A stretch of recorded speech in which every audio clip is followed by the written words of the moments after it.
गुल तुम भी खाओ। तुम शायद भूल रहे हो, मैं इस घर की मुलाजिमा हूँ। नहीं, तुम मेरी बीवी हो गुल।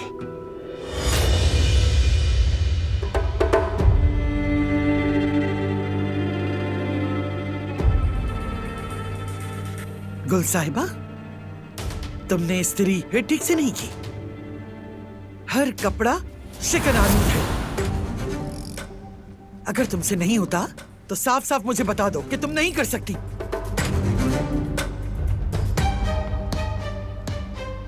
तुमने भी अपना खाना लॉन में लगवाया हुआ होता है। कुछ तो ख्याल करो, नौकरों की तरह रह रहे हो। तौबा अस्तगफिरुल्लाह।